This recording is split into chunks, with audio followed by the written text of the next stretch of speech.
Diusir di malam hari tanpa uang dan tanpa tujuan, Diana mengira hidupnya telah berakhir. Namun saat langkahnya hampir menyerah di tengah kota, sebuah mobil hitam berhenti, membawa kabar yang mengubah segalanya. Ayah yang ia kira telah meninggal ternyata masih hidup, dan sejak malam itu, nasib Diana tak pernah sama lagi. Pagi selalu datang lebih dulu bagi Diana. Bahkan sebelum matahari benar-benar naik, ia sudah terjaga, duduk di tepi ranjang dengan napas yang masih tertahan sisa mimpi. Kamar yang ia tempati bersama Arman terasa luas, rapi, dan dingin. Dinding berwarna krem pucat itu nyaris tak pernah berubah, sama seperti hari-harinya yang berjalan dengan pola serupa. Diana bangkit perlahan, memastikan langkahnya tidak menimbulkan suara, lalu merapikan selimut sebelum beranjak ke kamar mandi. Di cermin, wajahnya terlihat tenang. Rambutnya diikat sederhana, tanpa riasan berlebih. Diana bukan tipe wanita yang suka menonjolkan diri. Ia lebih nyaman berada di balik kesederhanaan, pakaian longgar, senyum tipis, dan suara yang jarang meninggi. Setelah membasuh wajah dan berganti pakaian rumah, ia melangkah keluar kamar, menyusuri lorong panjang rumah besar itu. Rumah keluarga Arman berdiri megah di lingkungan yang tenang. Langit-langitnya tinggi, lantainya mengilap, dan setiap sudutnya dipenuhi perabot mahal. Namun bagi Diana, rumah itu selalu terasa asing. Ia tinggal di sana sejak menikah, tetapi belum pernah benar-benar merasa memiliki tempat. Setiap langkahnya seakan harus disesuaikan, setiap geraknya harus terukur. Diana menuju dapur. Tangannya bergerak otomatis, menanak nasi, menyiapkan air panas, memotong sayuran, dan meracik bumbu dengan ketelitian yang lahir dari kebiasaan. Ia hafal selera semua orang di rumah itu. Ia tahu bagaimana Arman menyukai kopinya, bagaimana mertuanya tidak suka makanan terlalu asin, dan bagaimana meja makan harus tersusun rapi sebelum jam 7 pagi. Tak ada yang memintanya melakukan semua itu. Namun Diana merasa, dengan melakukan semuanya sebaik mungkin, ia sedang menjalankan perannya sebagai istri yang baik. Peran yang ia yakini akan membawanya pada kebahagiaan sederhana, rumah yang hangat, suami yang pulang dengan senyum, dan penerimaan yang perlahan tumbuh. Arman keluar dari kamar saat aroma kopi memenuhi ruangan. Ia berpakaian rapi, kemejanya licin tanpa kerut. Diana menyapanya dengan senyum kecil, menyodorkan secangkir kopi tanpa perlu bertanya. Arman menerimanya sambil mengangguk singkat. Percakapan mereka pagi itu hanya seputar cuaca dan jadwal kerja, ringan, tanpa emosi, tanpa kedalaman. Diana mendengarkan lebih banyak daripada berbicara, seperti biasanya. Setelah sarapan selesai dan rumah kembali sunyi, Diana membersihkan meja, mencuci piring, dan menyapu lantai yang sebenarnya sudah bersih. Pekerjaan rumah menjadi caranya mengisi waktu. Ia jarang keluar rumah kecuali untuk keperluan penting. Tidak ada sahabat yang sering berkunjung, tidak ada keluarga yang menelpon menanyakan kabarnya. Dunia Diana seakan berhenti di balik pagar rumah itu. Sesekali, saat melipat pakaian di kamar atau menyiram tanaman di halaman belakang, pikirannya melayang. Ia mengingat masa sebelum menikah, masa yang terasa kabur, seperti foto lama yang warnanya memudar. Diana tidak pernah banyak bercerita tentang masa lalunya, bahkan pada Arman. Bukan karena menyembunyikan sesuatu, melainkan karena ia sendiri merasa tak ada yang perlu diceritakan. Hidupnya sejak kecil berjalan sederhana, tanpa figur keluarga yang benar-benar bisa ia sandari. Kesunyian itu sudah menjadi bagian dari dirinya. Sore hari, cahaya matahari masuk melalui jendela besar ruang tengah. Diana duduk sebentar di sofa, merapikan lipatan bantal yang sebenarnya sudah rapi. Di ruangan itu tergantung foto-foto keluarga besar, Arman kecil bersama orang tuanya, momen liburan, dan perayaan-perayaan lama. Diana ada di beberapa foto, berdiri di samping Arman, tersenyum sopan. Ia melihat wajahnya sendiri di sana dan bertanya dalam hati apakah orang-orang benar-benar mengenalnya, atau hanya melihat peran yang ia mainkan. Menjelang malam, Diana kembali ke dapur. Ia memasak makan malam dengan ketelatenan yang sama seperti pagi tadi. Saat semua orang berkumpul di meja makan, Diana lebih sering menjadi pendengar. Ia menyendokkan nasi, menuangkan air, dan memastikan tak ada yang kurang. Kehadirannya tenang, nyaris tak terasa, namun tanpanya, meja itu mungkin tak akan tertata serapi itu. Malam semakin larut ketika Diana akhirnya kembali ke kamar. Arman sudah terlelap. Ia duduk di depan cermin kecil di sudut kamar, melepaskan ikat rambutnya. Wajah di cermin menatap balik dengan sorot mata yang lelah namun tetap lembut. Diana menghela napas pelan. Semua akan baik-baik saja, bisiknya pada bayangan dirinya sendiri. Ia tersenyum tipis, seolah meyakinkan hati yang diam-diam sering bertanya. Ia percaya, semua pengorbanan, semua kesabaran, dan semua diamnya akan bermuara pada kebahagiaan. Dengan keyakinan itu, Diana mematikan lampu, merebahkan diri, dan membiarkan malam menutup hari yang tampak utuh, tanpa tahu bahwa badai perlahan sedang mendekat. Namun Diana mulai merasakan angin dinginnya menyentuh hari-harinya. Perubahan itu datang tanpa suara keras, tanpa pertengkaran besar, hanya melalui sikap-sikap kecil yang awalnya ia anggap sepele. Diana tetap bangun pagi seperti biasa, tetap menyiapkan sarapan, tetap tersenyum lembut, seolah semuanya masih sama seperti kemarin. Namun ada sesuatu yang tak lagi utuh, meski ia belum mampu memberi nama pada perasaan itu. Arman kini lebih sering memeriksa ponselnya daripada menatap wajah Diana. Percakapan mereka semakin singkat, sebatas kebutuhan. Jika dulu Arman masih sempat bertanya tentang hari Diana, kini ia lebih sering menjawab singkat atau bahkan diam. Diana memperhatikan semua itu, tetapi memilih menyimpannya dalam hati. Ia meyakinkan diri bahwa suaminya hanya lelah bekerja, bahwa semua rumah tangga pasti melalui fase seperti ini. Hari-hari di rumah besar itu juga terasa berbeda. Mertuanya mulai sering menghela napas panjang setiap kali melihat pekerjaan Diana, seolah selalu ada yang kurang. Masakan yang menurut Diana sudah sesuai selera dianggap hambar. Lantai yang mengilap masih disebut kurang bersih. Bahkan cara Diana meletakkan sandal di teras pun bisa menjadi bahan komentar. Tidak ada nada marah, hanya kalimat-kalimat pendek yang menusuk perlahan. Seharusnya bisa lebih rapi, ucap sang mertua suatu pagi tanpa menatap Diana. Diana hanya mengangguk, menundukkan kepala, lalu segera memperbaiki apa yang dianggap salah. Tidak ada bantahan, tidak ada pembelaan. Dalam benaknya, ia terus mengulang keyakinan yang sama. Sebagai menantu, ia harus belajar menyesuaikan diri. Sebagai istri, ia harus lebih sabar. Waktu berjalan, dan Arman semakin sering pulang larut. Kadang ia bahkan tak makan malam di rumah. Diana tetap menyiapkan makanan, menjaga agar tetap hangat, meski sering berakhir tak tersentuh.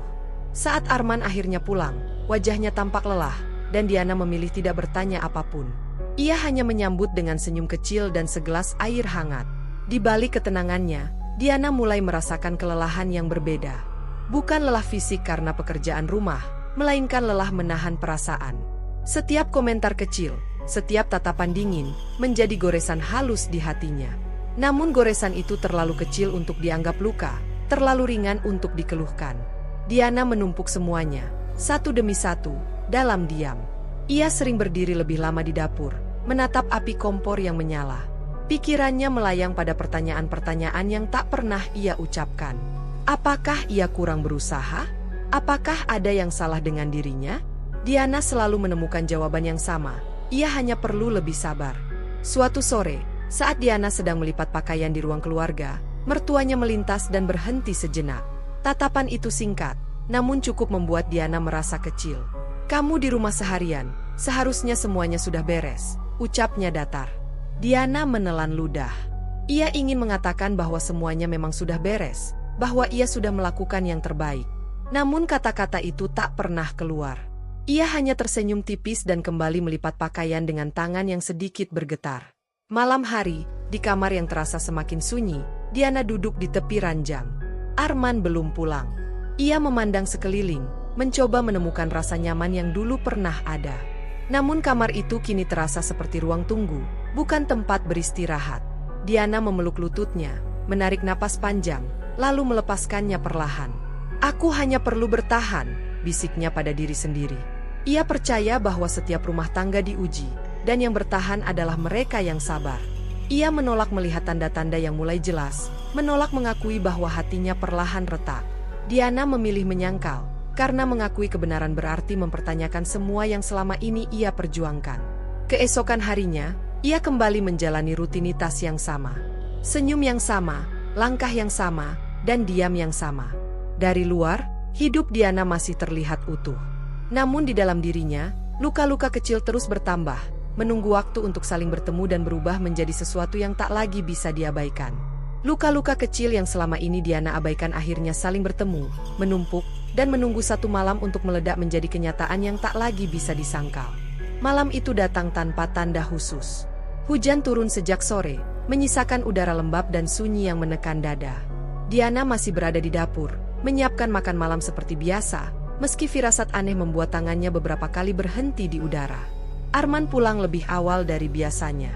Langkahnya terdengar berat, pintu ditutup sedikit lebih keras. Diana menoleh, berusaha tersenyum, namun suaminya bahkan tidak membalas tatapan itu.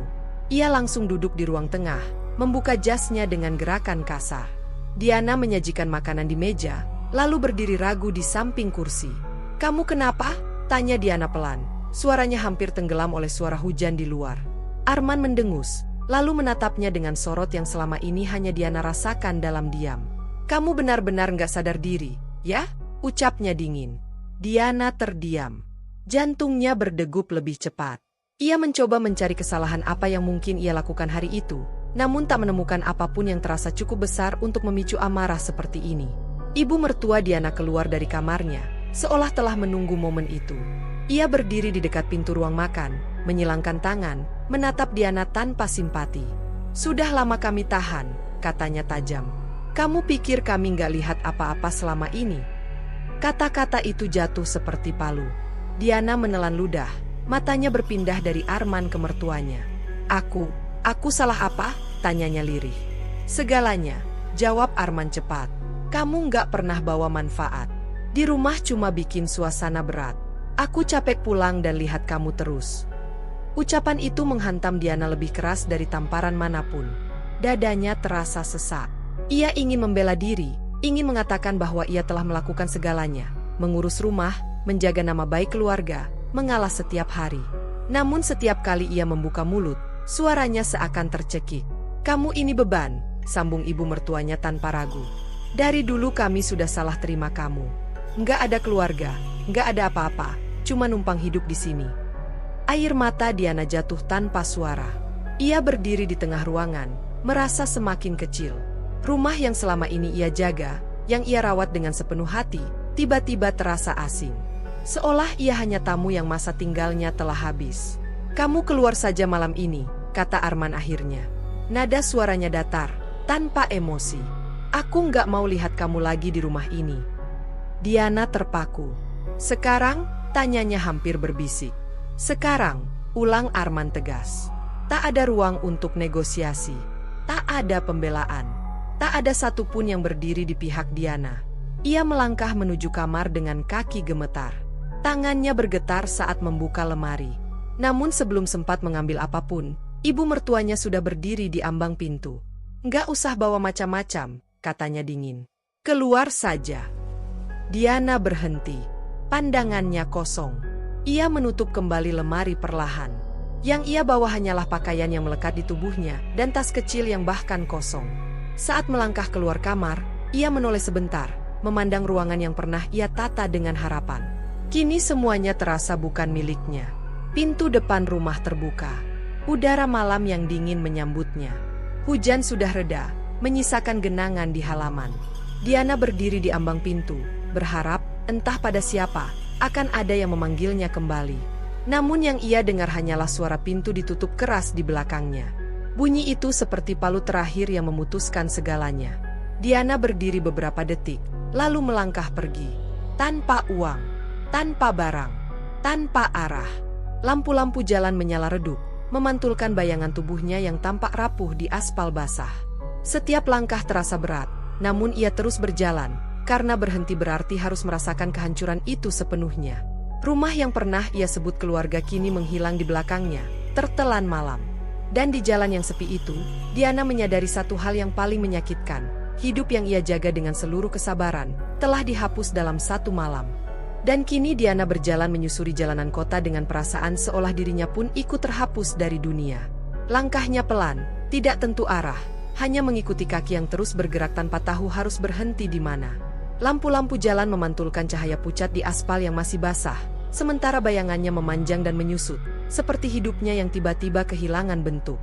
Udara malam terasa dingin menusuk kulit. Diana memeluk lengannya sendiri, bukan hanya untuk mengusir dingin, tetapi untuk meyakinkan dirinya bahwa ia masih ada. Dadanya terasa sesak, napasnya pendek-pendek, namun air mata justru tak lagi mengalir. Seolah semua tangisnya sudah habis di depan pintu rumah yang menolaknya. Ia melewati deretan toko yang sudah tutup, hal tebus yang kosong, dan warung kecil yang lampunya temaram.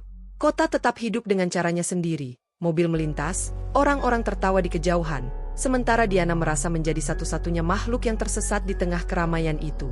Ia ingin bertanya pada seseorang, ingin sekadar berkata bahwa ia tidak tahu harus kemana, tetapi kata-kata itu terasa terlalu berat untuk diucapkan. Pikirannya dipenuhi potongan-potongan kenangan. Wajah Arman saat dulu melamarnya dengan senyum yang tampak tulus. Hari pernikahan yang sederhana, ketika Diana percaya bahwa akhirnya ia memiliki tempat untuk pulang. Tahun-tahun awal pernikahan, saat ia masih yakin bahwa semua pengorbanannya berarti. Semua itu berputar tanpa henti, bercampur dengan kata-kata tajam yang baru saja menghancurkannya. Diana berhenti di pinggir trotoar, menatap lalu lintas yang tak pernah peduli pada keberadaannya. "Aku salah apa?" gumamnya lirih, nyaris tak terdengar. Pertanyaan itu menggantung di udara, tanpa jawaban. Ia mencoba menelusuri kembali setiap langkah hidupnya, mencari titik di mana ia mungkin keliru. Namun yang ia temukan hanyalah usaha, kesabaran, dan diam yang terlalu lama. Tubuhnya mulai terasa lelah. Kaki yang sejak tadi melangkah kini bergetar halus. Diana duduk di bangku besi dekat halte, menunduk, menatap tangannya sendiri. Tangan itu kosong. Tidak ada ponsel yang bisa ia gunakan untuk meminta tolong, tidak ada uang di saku, tidak ada alamat yang bisa ia tuju. Untuk pertama kalinya dalam hidupnya, Diana benar-benar tidak memiliki apapun. Perasaan hampa itu lebih menakutkan daripada marah atau sedih.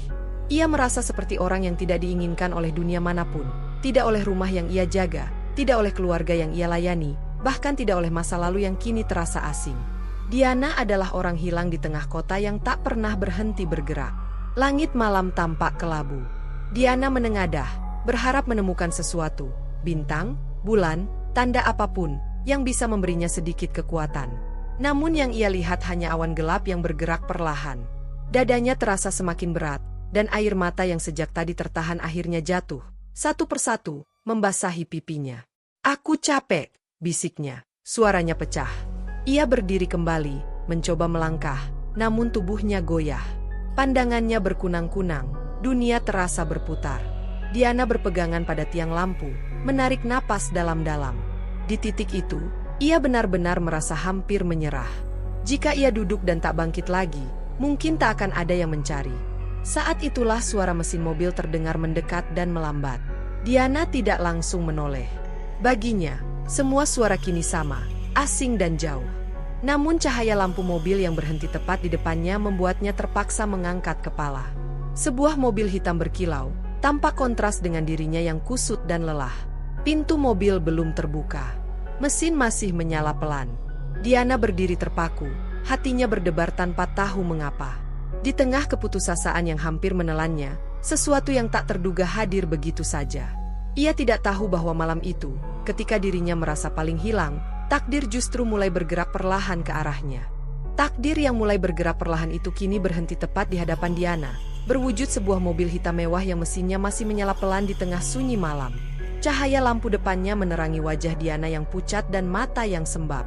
Untuk sesaat, ia hanya berdiri mematung, ragu apakah ini nyata atau sekadar bayangan yang lahir dari kelelahan dan putus asa. Pintu mobil terbuka.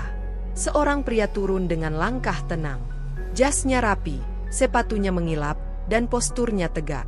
Penampilannya sangat kontras dengan Diana yang pakaiannya kusut dan tubuhnya gemetar menahan dingin. Pria itu menutup pintu mobil perlahan, lalu menatap Diana dengan sorot mata penuh kehati-hatian, seolah takut salah langkah. "Permisi," ucapnya sopan. Suaranya rendah dan tenang. "Apakah Anda Diana?" Nama itu terdengar asing di telinga Diana, padahal itu adalah namanya sendiri. Seolah sudah lama sekali ia tidak mendengar seseorang memanggilnya dengan nada hormat. Diana menelan ludah, lalu mengangguk pelan. "Iya, saya Diana." Pria itu menghela napas kecil, seakan lega. "Syukurlah, saya akhirnya menemukan Anda." Kata-kata itu membuat jantung Diana berdegup lebih kencang. "Mencari saya?" tanyanya ragu. "Maaf, Anda siapa?" Pria itu sedikit membungkuk sopan. "Nama saya Rendra. Saya datang membawa pesan yang sangat penting untuk Anda." Ia berhenti sejenak, menatap wajah Diana yang penuh kebingungan. "Pesan ini dari ayah Anda, Pak Hartono."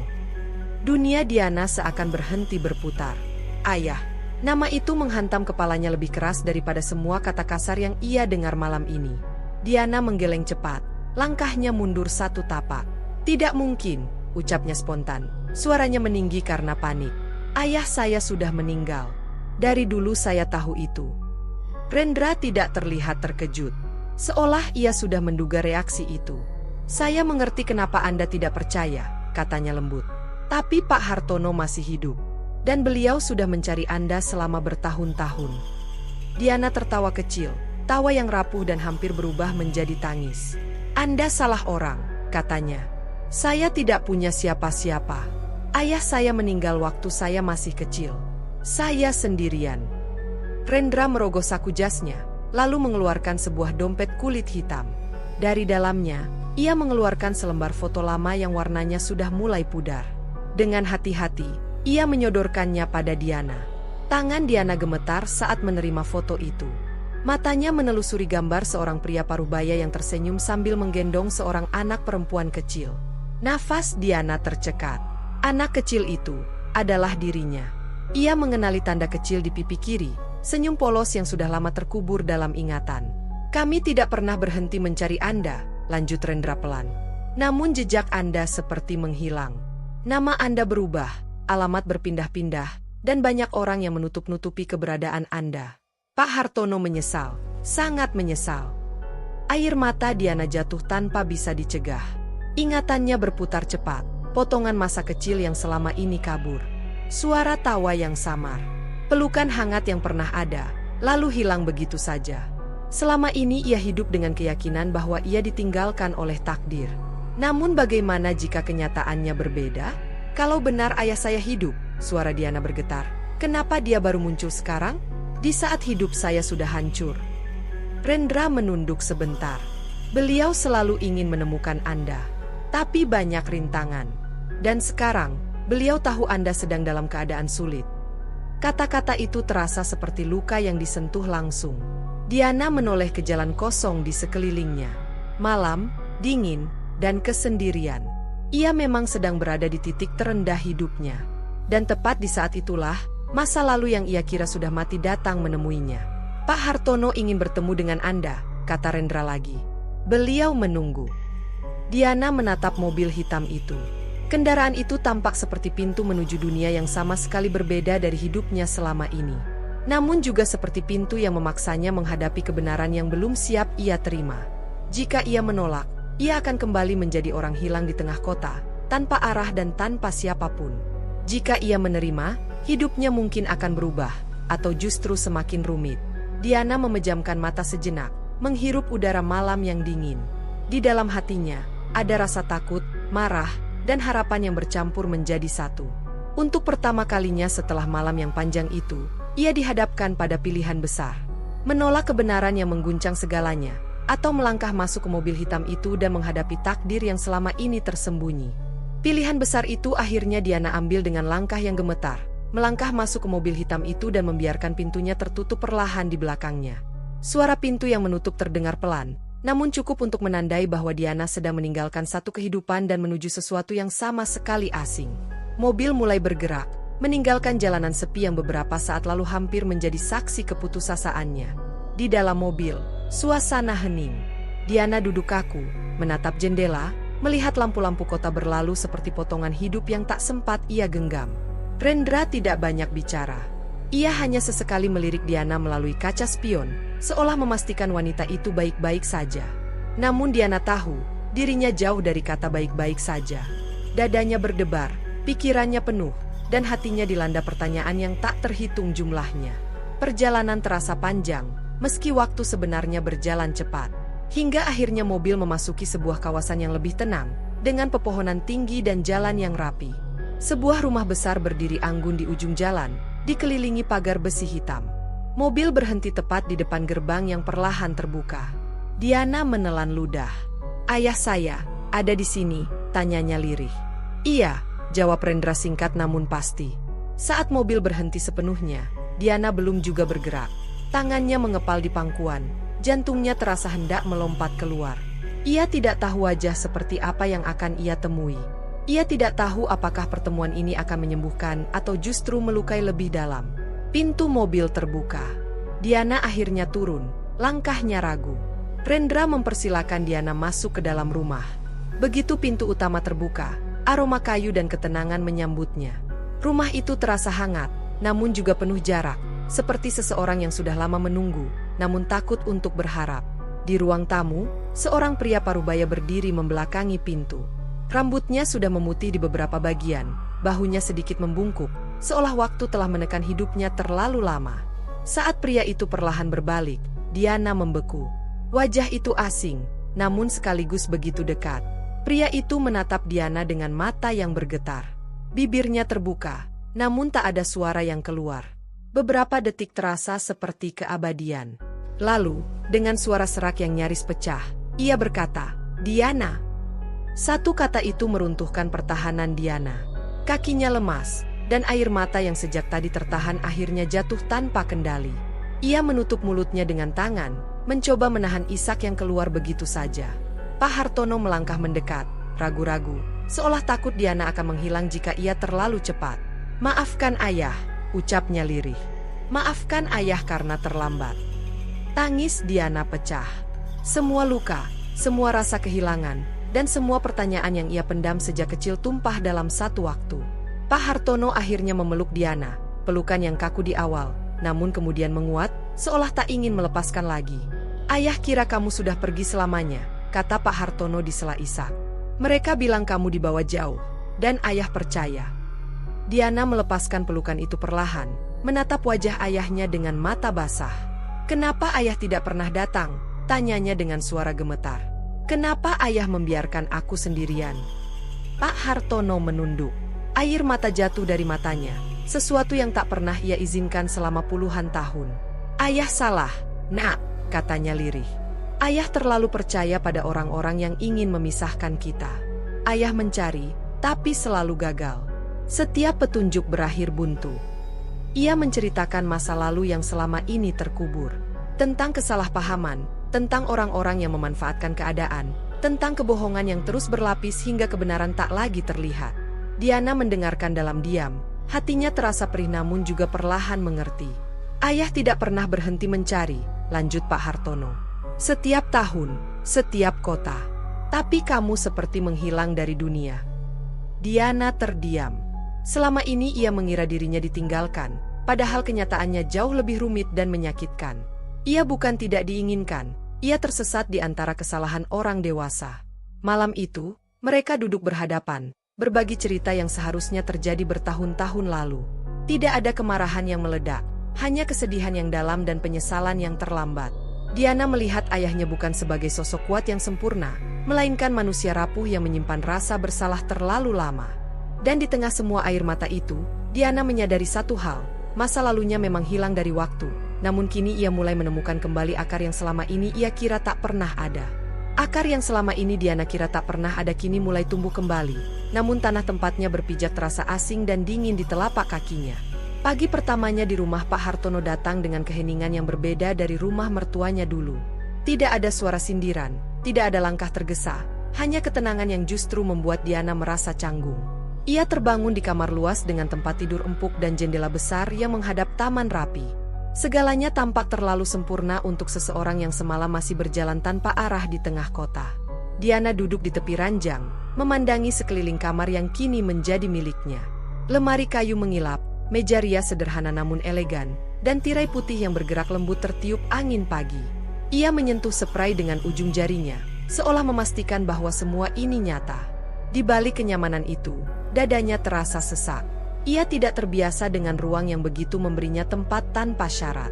Saat Diana keluar kamar, seorang asisten rumah tangga menyapanya dengan ramah. Nada suaranya sopan, senyumnya tulus. Diana refleks membalas dengan anggukan kecil dan senyum kaku. Di ruang makan, meja telah tertata rapi dengan sarapan lengkap. Pak Hartono sudah duduk di sana, mengenakan pakaian rumah yang sederhana namun tetap rapi. Ia menoleh saat melihat Diana, matanya berbinar pelan. "Kamu tidur nyenyak?" tanyanya lembut. Diana mengangguk. "Iya," jawabnya singkat. Ia duduk dengan gerakan hati-hati, seperti tamu yang takut melakukan kesalahan. Setiap geraknya terasa diawasi, meski sebenarnya tidak ada satupun yang menghakiminya. Hari-hari berikutnya berjalan dengan ritme yang sangat berbeda dari hidup Diana sebelumnya. Rumah itu memiliki aturan, jadwal, dan kebiasaan yang tertata. Ada sopir yang siap mengantar, ada staf yang mengurus kebutuhan rumah, dan ada Pak Hartono yang selalu memastikan Diana tidak kekurangan apapun. Namun justru di tengah semua keteraturan itu, Diana sering merasa seperti tidak berada di tempat yang seharusnya. Ia berjalan menyusuri lorong rumah dengan langkah pelan, mendengar suara sepatunya sendiri yang bergema. Dunia ini terlalu rapi, terlalu tenang, terlalu jauh dari kehidupan yang selama ini ia jalani. Diana sering berhenti di depan jendela besar, memandang taman yang hijau dan terawat, lalu membandingkannya dengan kekacauan di dalam hatinya. Pak Hartono berusaha mendekat, namun tidak memaksa. Ia sering mengajak Diana berbincang ringan, tentang makanan yang ia suka, tentang kebiasaan kecil, tentang hal-hal sederhana yang terlewatkan selama puluhan tahun. Diana menjawab seperlunya. Bukan karena tidak mau, melainkan karena ia belum tahu bagaimana caranya membuka diri tanpa merasa takut kehilangan lagi. Di malam hari, saat rumah mulai sunyi, Diana sering terbangun dan duduk sendirian di tepi ranjang. Bayangan masa lalunya datang tanpa diundang, kata-kata Arman, tatapan dingin mertuanya, dan pintu yang ditutup keras di belakangnya. Meski kini ia berada di tempat yang aman, luka batinnya belum mengering. Ia masih bertanya-tanya apakah semua ini hanya sementara, apakah suatu hari ia akan kembali terusir. Suatu sore, Pak Hartono mengajak Diana berjalan di taman belakang. Langkah pria itu pelan, seperti menyesuaikan diri dengan langkah Diana. "Ayah tahu kamu masih merasa asing," katanya tiba-tiba. "Dan ayah tidak akan memintamu berubah cepat." Diana menunduk. "Aku takut terbiasa," ucapnya jujur. "Takut merasa nyaman, lalu semuanya hilang lagi." Pak Hartono berhenti melangkah. Ia menatap Diana dengan mata yang penuh penyesalan. "Kamu berhak merasa aman, Nak," katanya tegas namun lembut. "Kamu berhak mendapatkan hidup yang lebih baik, tanpa harus terus membayar dengan rasa takut." Kata-kata itu membuat dada Diana bergetar. Selama ini, ia hidup dengan keyakinan bahwa ia harus selalu membuktikan dirinya layak diterima. Bahwa kenyamanan adalah sesuatu yang harus ditebus dengan pengorbanan. Untuk pertama kalinya, seseorang mengatakan bahwa ia layak, tanpa syarat. Malam itu, Diana kembali ke kamarnya dan berdiri di depan cermin. Ia menatap bayangannya sendiri, wanita yang tampak lebih rapi, lebih terawat, namun masih menyimpan mata yang penuh keraguan. Ia menarik napas panjang. Hidupnya memang berubah, dunianya kini berbeda, namun menerima kebaikan ternyata sama sulitnya dengan bertahan dalam penderitaan.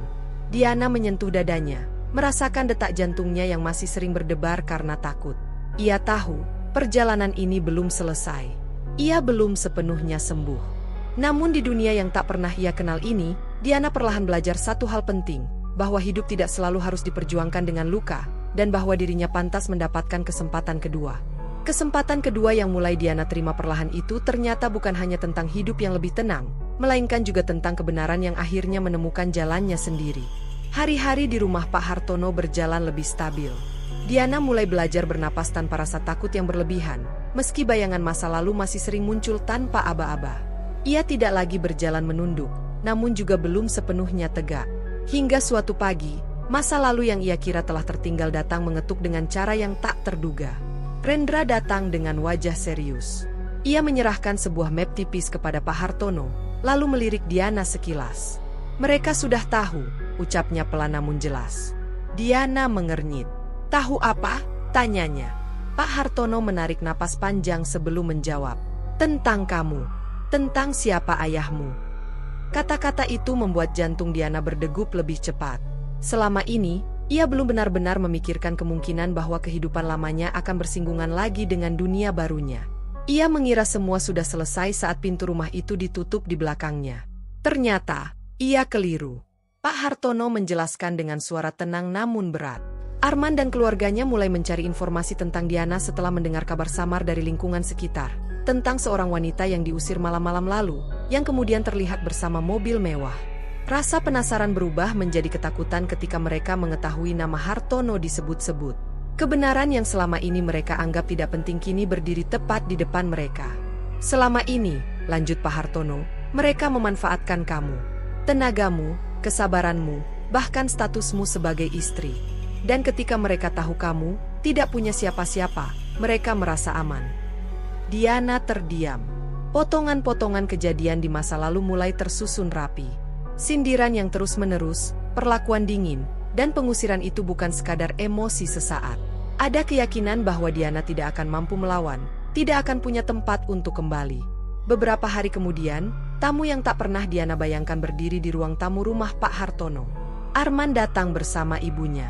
Penampilan mereka rapi, namun raut wajah mereka tegang. Tatapan Arman tidak lagi dingin seperti malam itu, kini dipenuhi kegelisahan. Diana berdiri di hadapan mereka dengan perasaan yang sulit dijelaskan. Tidak ada gemetar di kakinya, tidak ada dorongan untuk menangis. Yang ada hanya keheningan dan jarak yang jelas. Dunia telah membalikkan posisi mereka. "Kami ingin bicara," ujar Arman akhirnya. Suaranya lebih rendah dari yang pernah Diana dengar. Pak Hartono duduk di sofa dengan sikap tenang namun berwibawa. "Silakan," katanya singkat. Kata-kata permintaan maaf keluar, tersendat, penuh alasan, dan dibungkus penyesalan yang datang terlambat. Ibunya Arman bahkan sempat menyebut bahwa semua itu hanya kesalahpahaman, bahwa emosi menguasai keadaan malam itu. Diana mendengarkan tanpa menyela. Setiap kata yang mereka ucapkan terasa seperti gema dari masa lalu yang kini kehilangan kekuatannya. "Kami tidak tahu siapa sebenarnya Diana," kata Arman pelan. "Kalau saja kami tahu." "Kalau saja tahu apa?" potong Diana tenang. Semua mata tertuju padanya. "Kalau saja tahu ayah saya masih hidup? Kalau saja tahu saya punya tempat untuk pulang." Suasana hening. Diana melanjutkan dengan suara yang tetap terkendali. "Apa perlakuan kalian akan berbeda hanya karena status? Karena nama?" Pertanyaan itu menggantung tanpa jawaban. Untuk pertama kalinya, Diana benar-benar merasakan posisi berdaya. Ia tidak berdiri sebagai istri yang memohon dimengerti, bukan pula sebagai menantu yang harus mengalah. Ia berdiri sebagai dirinya sendiri, utuh, sadar, dan tidak lagi takut kehilangan. Namun di balik ketenangan itu, pergulatan besar terjadi di dalam hatinya. Ia bisa menuntut, membalas semua luka dengan cara yang sah. Ia bisa membiarkan mereka merasakan kehancuran yang sama. Kesempatan itu ada, terbuka lebar di hadapannya. Diana menoleh pada Pak Hartono. Ayahnya tidak berkata apa-apa, namun tatapannya penuh kepercayaan. Pilihan itu sepenuhnya milik Diana. Ia menarik napas panjang. Luka-luka di hatinya masih ada, bekasnya belum hilang. Namun ia menyadari satu hal penting, membalas dendam mungkin memberi kepuasan sesaat, tetapi tidak akan menyembuhkannya. Ia telah terlalu lama hidup dalam rasa sakit. Ia tidak ingin masa depannya dibangun di atas kemarahan yang sama. "Aku tidak akan membalas," ucap Diana akhirnya. Suaranya mantap. "Tapi aku juga tidak akan kembali." Arman menunduk. Ibunya terdiam, tak mampu berkata apa-apa lagi. "Kalian sudah membuat pilihan kalian," lanjut Diana. "Sekarang aku membuat pilihanku sendiri." Pertemuan itu berakhir tanpa teriakan, tanpa drama. Namun dampaknya jauh lebih besar daripada pertengkaran manapun. Saat mereka pergi, Diana berdiri di tempatnya, merasakan sesuatu yang selama ini tak pernah ia miliki, kelegaan. Kebenaran memang membalik segalanya. Dan di tengah puing-puing masa lalu, Diana akhirnya memilih untuk menutup lukanya sendiri, bukan dengan dendam, melainkan dengan keberanian untuk melangkah maju. Kelegaan yang Diana rasakan setelah pertemuan itu tidak datang sebagai ledakan emosi, melainkan sebagai napas panjang yang akhirnya bisa ia hembuskan tanpa rasa sesak. Hari-hari setelah masa lalu benar-benar ia lepaskan berjalan dengan ritme yang lebih tenang. Tidak ada lagi ketakutan akan pintu yang tertutup tiba-tiba, tidak ada lagi bayangan wajah-wajah yang merendahkannya. Untuk pertama kalinya dalam hidupnya, Diana bangun pagi tanpa perasaan waspada berlebihan, tanpa harus menyiapkan diri untuk disalahkan. Pagi itu, sinar matahari masuk lembut melalui jendela kamarnya. Diana berdiri di sana, menatap taman yang hijau dan rapi. Ia tidak lagi merasa seperti tamu di rumah itu. Perlahan, tempat ini mulai terasa seperti ruang aman, bukan karena kemewahan atau penjagaan, tetapi karena tidak ada tuntutan untuk menjadi orang lain. Ia boleh diam, boleh lelah, boleh belajar, dan boleh tumbuh. Hubungannya dengan Pak Hartono juga berubah. Mereka tidak memaksakan kedekatan yang instan. Tidak ada panggilan "ayah" yang langsung mengalir lancar. Tidak ada pelukan berlebihan setiap hari. Namun justru dalam kesederhanaan itulah kedekatan itu tumbuh. Mereka sering duduk bersama di sore hari, minum teh sambil berbincang ringan. Tentang hal-hal kecil yang terlewatkan, makanan kesukaan Diana, kebiasaan Pak Hartono membaca koran, dan cerita-cerita masa kecil yang pelan-pelan kembali ke ingatan Diana. Pak Hartono tidak lagi meminta maaf setiap waktu, dan Diana tidak lagi menuntut penjelasan. Keduanya memahami bahwa masa lalu tidak bisa diperbaiki, hanya bisa diterima. Yang bisa mereka lakukan adalah membangun hari ini dengan lebih jujur. Dari tatapan Pak Hartono, Diana melihat rasa bangga yang tidak berisik, rasa sayang yang tidak mengekang. Dan dari dirinya sendiri, Diana mulai merasakan sesuatu yang selama ini hilang, kepercayaan diri. Diana mulai mencoba hal-hal baru. Ia kembali membaca buku, sesuatu yang dulu sering ia lakukan sebelum menikah. Ia mengikuti kelas kecil untuk mengembangkan keterampilan yang selama ini terpendam. Setiap langkah kecil terasa berarti. Ia tidak lagi melangkah untuk menyenangkan orang lain, melainkan untuk mengenal dirinya sendiri. Suatu malam, Diana berdiri di depan cermin yang sama tempat ia dulu meyakinkan diri bahwa pengorbanan akan berbuah kebahagiaan.